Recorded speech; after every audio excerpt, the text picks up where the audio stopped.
This is 2 Corinthians 2 and 11. Lest Satan should get an advantage of us, for we are not ignorant of his devices. First of all, I started by giving all great honor to Yahweh, Ba'ashim, Yahushai, Ba'ashim, Kadash. Double honor to teachers, elders, and the apostle of great millstone, likewise brothers putting out this truth. Faithfully, fearlessly feeding the sheep, and two brothers and sisters tuning in. Shalom to this lesson titled Miseries Before Destruction. Now, what you're looking at is a Newton cradle, okay? And you might have seen this in offices or maybe in a museum or wherever you go out there, and Esau might have them on display. You grab one end of the ball and you let it swing and it hits the other ball, okay? And it just keeps the momentum going on and on and on and on, okay? And I use this as symbolic, okay, to show that what has started, okay, will not stop, okay? And they have started the process of the chaos so that they can bring out the new world order, okay, or the order. So it has already begun, okay, and it's in an inertial impact effect. It keeps going back and forth no matter what. The order, okay, cannot come without the chaos. And at the end of the chaos, there is an order. Now, we're seeing what's taking place here, across this earth, but especially here in Great Babylon, America, as the Lord Yahweh has put the spirit in Esau the Edomite, the so-called white man, to do his will, okay? And the will of the Lord, which is what Esau is executing on this earth, and particularly here in Great Babylon, America, this man, he's committing, economic manipulations, which impacts business and also people's personal lives, creating chaos, okay? He has manufactured famine, sedition, and he's creating chaos to bring about the Lord's judgment, okay? When you go into Revelation 13 and start verse 16 to 18, where it speaks about where he causes all, both rich and poor, small and great, to receive a mark in their hand or in their forehead, so that they may be able to buy or sell, okay? And so leading up to this order out of chaos, okay, is a lot of miseries. In fact, let's go into the book of Jeremiah 49 and starting verse 7, okay? And of course, we're going to play a whole lot of videos and you're going to see the miseries of Great Babylon, America. And it reads, concerning Edom, thus said the Lord of hosts, Yahweh Shai, is wisdom no more in Theman? Is counsel perished from the prudent? Is their wisdom vanished? You have to be, a king that lacks wisdom to see that, the laws, okay, that you're implementing is going to have a negative impact on your subjects, which are your people.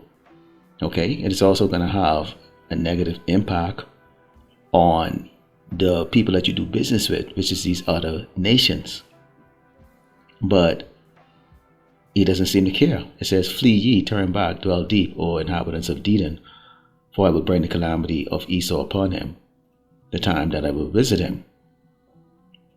If grape gatherers come to thee, would they not leave some gleaning grapes? Now, when you take a look at that word gleaning, okay, it means, leftovers, okay? So basically when people come and they picking grapes or, for example, taking something, usually grapes will fall, and you're not going to pick up the grapes that's on the ground. In the case of Esau, he leaves nothing, okay? This man is pure evil, pure greed, okay? And he lacks empathy. Continuing, it says, if thieves by night, they will destroy till they have enough. So, as we know, this man has been blessed with the fatness of the earth, a great sword to achieve that, and he is doing just that. Now take a look at this video and take a look at some of the miseries that some of the people here are experiencing here in Great Babylon, America.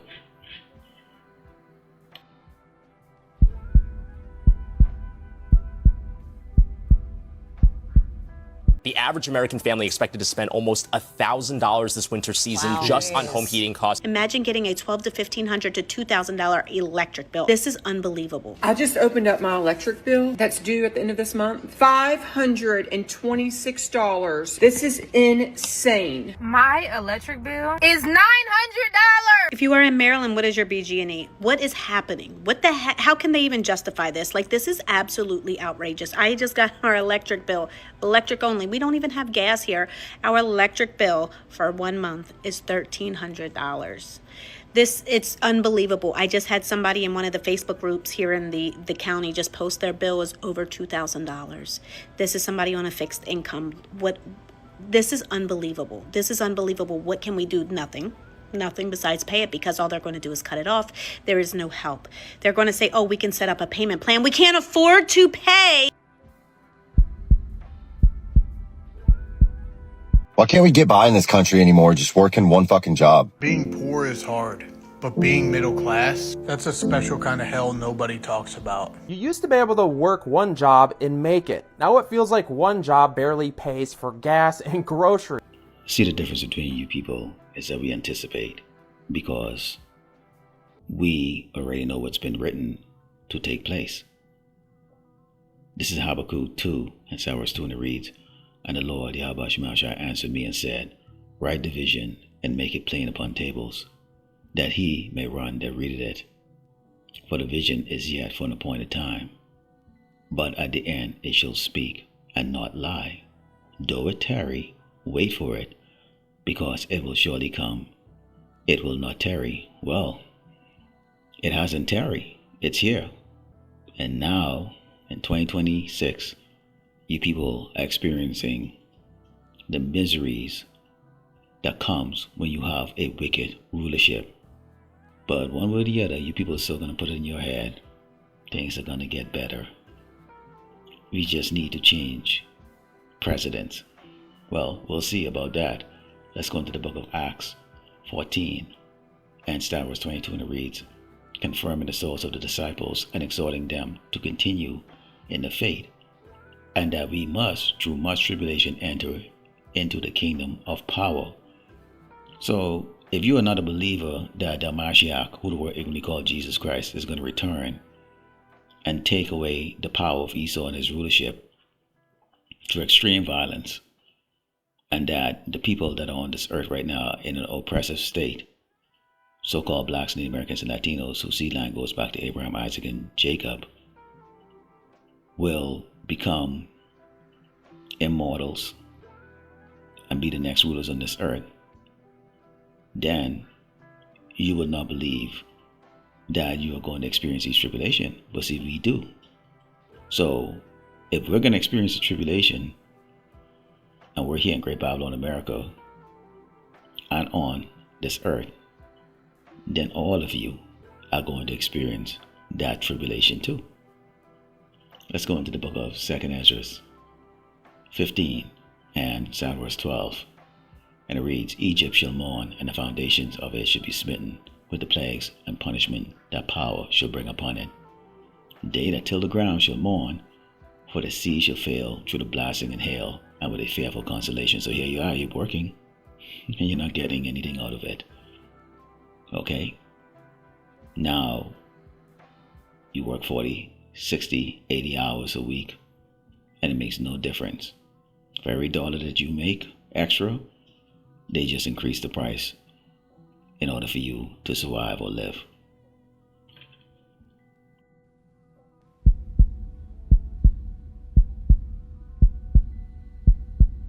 Did you know that in the United States, over 771,800 people are experiencing homelessness, living in temporary shelters instead of the comfortable homes they once dreamed of?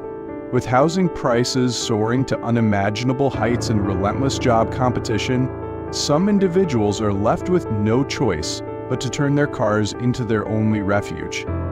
I just couldn't pay the rent anymore. We just ended up sleeping in the car. What led them to this heartbreaking reality?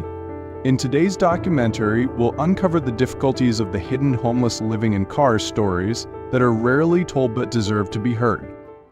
And the first thing that came to mind when I saw this clip is, It's the book of Ecclesiastes 14, verse 5. It reads, He that is evil to himself, to whom will he be good? You should not take pleasure in his goods. There is none worse than he that envied himself, and this is a recompense of his wickedness. And Jake, if you're not seeing what's happening to these Edomites, you've got to be really blind. You've got to be that emu or ostrich that places their head in the ground, because it's clear and obvious that the new faces of poverty here in Great Babylon, America, are these Edomites. See, we've always been the face of it, but take a look at it.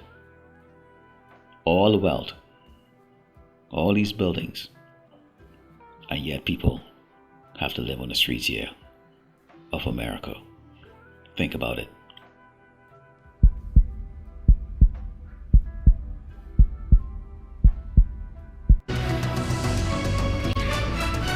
Good evening, I'm Micah Ullman. And I'm Cher Calvin, saying enough is enough and calling for ICE out. Millions of Americans took to the streets in a coast-to-coast call to action. From Los Angeles to Minneapolis, New York to San Francisco, demonstrators demanded an end to the Trump administration's immigration crackdown. A majority of Americans are at odds with the president's immigration enforcement, saying ICE tactics have gone too far after the shooting deaths of American citizens Renee Good and Alex Preddy, killed just 17 days apart in Minneapolis. Protesters voiced their opposition to ICE and Donald Trump's immigration policies in front of City Hall and by the Federal Detention Center. They shouted, held signs, and some painted their messages on buildings and buses. In response, police used pepper balls and tear gas for crowd control. This is the book of Proverbs 29 and verse 2, and it reads, When the righteous are in authority, the people rejoice. But when the wicked bear rule, the people mourn. Ye people will not rejoice until the Mashiach returns and set up a righteous kingdom. In the meantime, you're going to do a whole lot of mourning. And as I opened up earlier, this is just the beginning. The momentum is building up. You see, it's never going to stop until the Mashiach returns and put an end to it. So as we can see right now, you have a housing crisis, homelessness, joblessness. You have an actual famine that's going on because people can't buy food like the way they used to. Everything is inflated.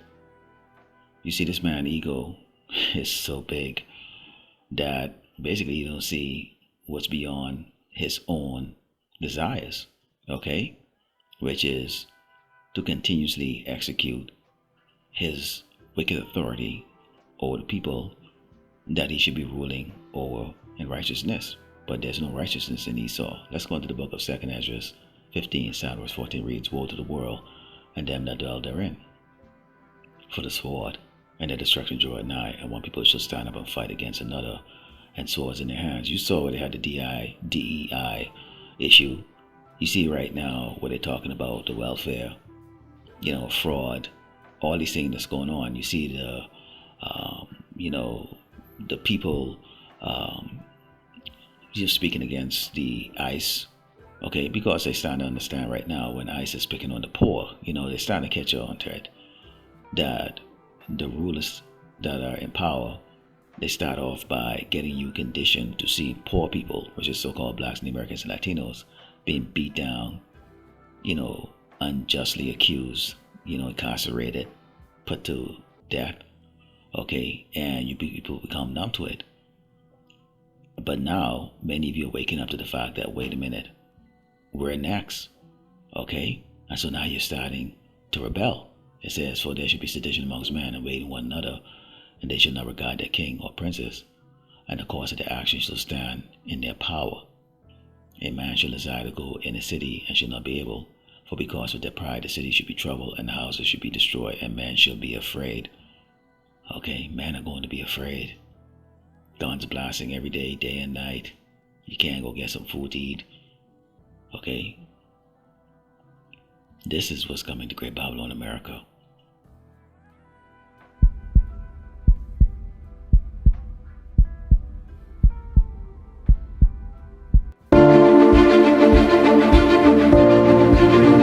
Hey everyone, I'm Adam, and welcome to Explore with Adam. Did you know there are more than 20 wars happening in the world right now? Crazy, right? Some you see on the news every day, but others no one really talks about. So, today I'm breaking it all down, quick, simple, and in plain English. Let's start with the big one. Russia and Ukraine. This war has been going on for years now. Cities are still getting hit. Soldiers are still fighting. And millions of people have left their houses. Sadly, there's still no clear end in sight. Then there's Gaza. You've probably heard about this one. It started with a massive attack back in 2023 and has turned into one of the deadliest conflicts in the region. There's fighting in Gaza, clashes with Hezbollah up north, and even tensions with Iran. Honestly, it's one of the most dangerous situations in the world right now. Sudan doesn't get much coverage, but it's heartbreaking. Two powerful groups are fighting for control, and millions of people are running out of food and water. Aid workers are calling this the world's biggest humanitarian crisis. Next is Congo. A rebel group called M23 is fighting the government. Whole towns are being taken over, and hundreds of thousands of people are on the run. It's one of those wars most people don't even know about. And in Asia, Cambodia and Thailand are clashing over their border. They've had a ceasefire, but things are still pretty tense over there. You know, when we hear the word war, we think about armies and politics, but really it's about regular people just trying to survive. Families are being forced to move, kids are missing school, and millions need help right now. That's what's happening around the world right now. Look, it's plain and simple. Esau is in charge. Okay? Like it or hate it, the Lord Yahweh Shemashah has placed Esau in charge. In fact, let's go into the book of Genesis 27. And Psalm 39 it reads, "And Isaac, his father, answered and said unto him, Behold, thy dwelling should be the fatness of the earth, and of the dew of heaven from above. And by the sword shalt thou live, and shalt serve thy brother. And it shall come to pass, when thou shalt have the dominion, that thou shalt break his yoke from off thy neck." So see, Esau, his blessing was the sword and the fatness of the earth. And anyone that challenges him, including Jake, when you take a look at what happened to Jake's when they tried to basically be independent of Esau, okay, they paid the price. Okay, you know, Tulsa, Oklahoma is an example of that. And these other countries, the same thing too. They try to be independent of Esau, not use the petrodollar, not set up the puppet government that Esau wants them to have in place to serve his needs and desires. Okay, what happens? Okay, there's destabilization economically, okay, which of course impacts the people. Okay, and there's just constantly war. Okay, this is the reason why you have these countries that they call war, third world countries looking the way they do. They once were beautiful nations. But the white man has to have things go his way. In fact, the book of Revelation 6 and 4 speaks about this man, because in fact, he's a red man. It reads, "And there went out another horse that was red, and power was given to him that sat thereon to take peace from the earth, and that they should kill one another. And there was given unto him a great sword." That's a sword that Esau was given, the blessing that he got from Isaac, who we know is the Hamashiach, okay, Yahushai. So Esau is going to wield that sword until that sword is taken away from him when the Hamashiach returns and punk his ass before the entire earth, okay, and he goes into 1,000 years of hardcore slavery.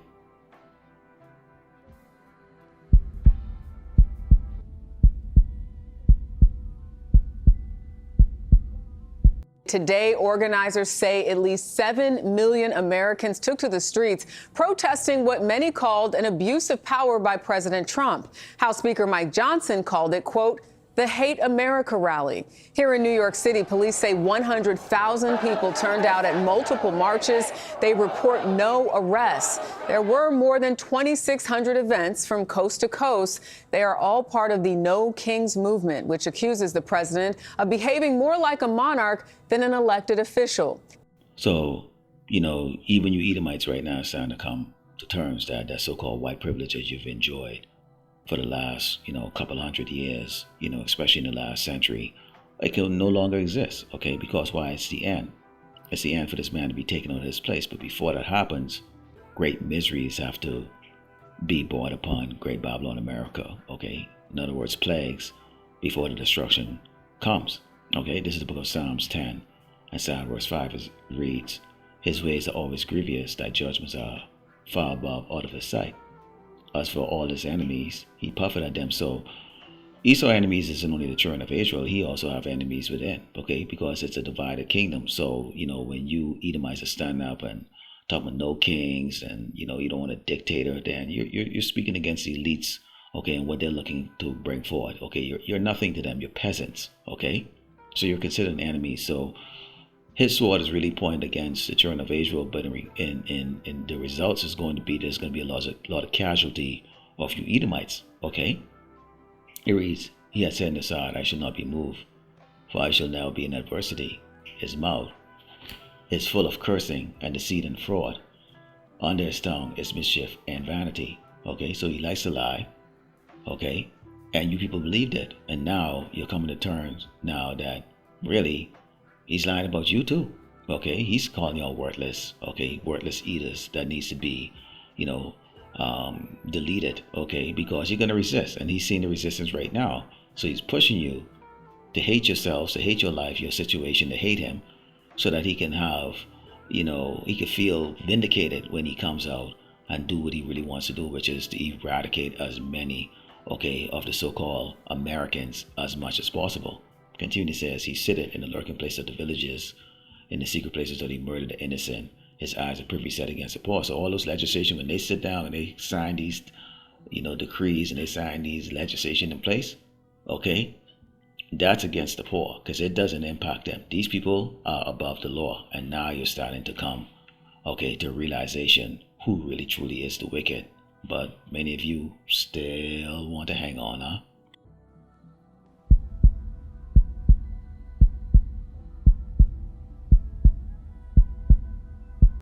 So let's switch gears a little bit. So you have something else that's really interesting in the newsletter about people in Sweden putting implants, microchips, right, into them. We've seen something like this here. There was a company that in Wisconsin, right, so they could get stuff out of the vending machine with these microchips. So what's happening in Sweden? So basically in Sweden over the past couple of years, several thousand people have had these little rice grain sized microchips put into their hands, which contain information that they can use to, say, check into the gym or get into the office or pay for train tickets, right? So on the one hand, everyone can appreciate that that's convenient, right? How many times have you been looking for your key fob at the gym or can't remember your password for something? But I think the bigger question here is, look, as the human body itself becomes a technological platform, right, there are big questions we need to consider about what kind of information is put out about us, from us, quite literally, and also further down the line, what kind of access do other people or platforms have to that information that is inside us, right? This is a biotech question, this kind of blurring of the lines between the human body and tech. I mean, it's one thing if you're holding your smartphone and it's sort of emitting data about you. It's another thing if your own hand is doing the same thing. So